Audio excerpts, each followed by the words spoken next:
अवधूत चिंतन श्री गुरुदेव दत्त श्री स्वामी समर्थ स्वामी कृपा लाईव्ह चॅनलवर आपणा सर्वांचं खूप खूप स्वागत।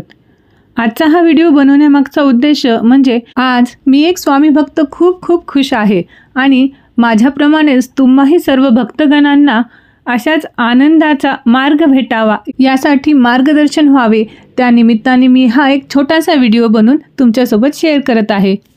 आपणा सर्वांना माहीतच आहे की सध्या प्रयागराजमध्ये महाकुंभ मेळा चालू आहे आणि या महाकुंभ मेळा दरम्यान तेथील त्रिवेणी संगममध्ये भक्त भाविक साधू संत लोक तिथे पवित्र संगमामध्ये स्नान करून पुण्य कमवत आहेत। आपल्यापैकी बरेच जणांना त्या ठिकाणी जाण्याची आपल्याला खूप इच्छा असते, परंतु सर्वांनाच तेथे जाणे शक्य होईल असे सांगता येत नाही। माझ्या बाबतीतही तेच झालं।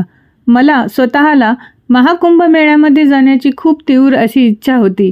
तेथील पवित्र त्रिवेणी संगमामध्ये पवित्र स्नान करावयाची माझी खूप इच्छा होती, पण काही अडचणीमुळे मी तिथे जाऊ नाही शकले आणि दत्त महाराजांना स्वामींना म्हणाले की हे गुरु, माझे सर्व तीर्थ हे तुमच्या चरणीच आहे असे म्हणून त्यांना वंदना केली। परंतु असे म्हणतात ना, देवापासून काही लपत नसतं। देव गुरु आपण जे काही करतो, आपण जे काही बोलतो वागतो त्या सर्वांवर त्यांचं बारीक लक्ष असतं आणि असंच झालं। देवांनी माझी इच्छा पूर्ण केली। ती कशी हे मी तुम्हाला आजच्या व्हिडिओमध्ये सांगणार आहे आणि तुमचीही महाकुंभ मेळ्यातील पवित्र त्रिवेणी संगमातील पाणी घेऊन स्नान करण्याची इच्छा पूर्ण होऊ शकते। ते कसं हे जाणून घ्या।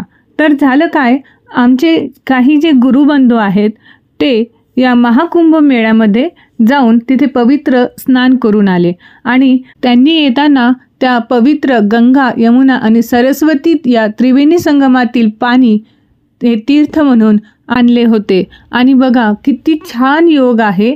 आज मला संध्याकाळी ते पवित्र महाकुंभ त्रिवेणी संगमाचे पाणी मला भेटले, त्यांच्याकडून मी घेतलं ते आणि योग इतका सुंदर आहे की उद्या आहे मौनी अमावस्या आणि उद्याचाच तोच दिवस आहे की ज्या दिवशी पवित्र अमृत कलशमधील काही अमृताचे थेंब हे त्या संगमामध्ये तिथे पाण्यामध्ये पडले होते आणि खूप विशेष असा दिवस असल्याने उद्या होणारा अमृतशाही स्नानचा अनुभव मी घरामध्ये घेणार आहे। तर ते कसं, तर मी आणि आमच्या घरचे सर्व लोक उद्या मौनी अमावस्येच्या दिवशी पहाटे ब्रह्ममुहूर्त उठून आंघोळीच्या पाण्यामध्ये या त्रिवेणी संगमातील जे काही पाणी आहे, जे अमृत आहे, त्याचे काही थेंब आम्ही त्यामध्ये टाकणार आहोत आणि महाकुंभ मेळ्यातील त्रिवेणी संगमाला वंदन करून घरच्या घरीच या अमृत स्थानाचा अनुभव घेणार आहेत।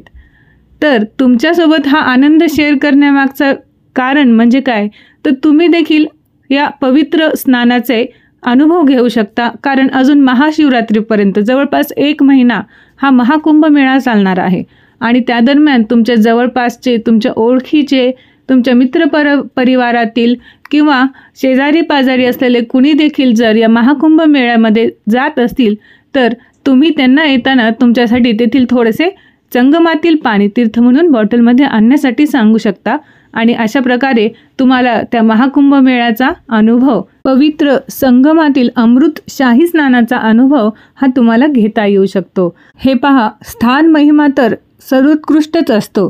प्रयागराज या ठिकाणी जो महाकुंभ मेळा आहे तेथे जाऊन त्या ठिकाणी असलेल्या त्या पवित्र त्रिवेणी संगमामध्ये पवित्र स्नानाचे महत्त्व अपरंपार आहेच आहे। परंतु जर काही अडचणीमुळे आपण नाही जाऊ शकलो, काही महिला नाही जाऊ शकल्या किंवा काही वयस्कर असे वयोवृद्ध आपले सिनियर सिटीजन्स असतील घरात किंवा काही विकलांग असतील, तर अशांसाठी हे एक मला वाटलं की एक मार्गदर्शक असू शकतं, म्हणून हा व्हिडिओ मी तुमच्यासोबत शेअर केला आहे। तर व्हिडिओ जर आवडला असेल तर व्हिडिओला लाईक करा आणि तुम्ही सर्वजणसुद्धा या महाकुंभ मेळ्याचा पवित्र स्नानाचा आनंद घ्या। हर हर गंगे, हर हर गंगे, नमः पार्वती पतये, हर हर महादेव। श्री स्वामी समर्थ, जय जय स्वामी समर्थ।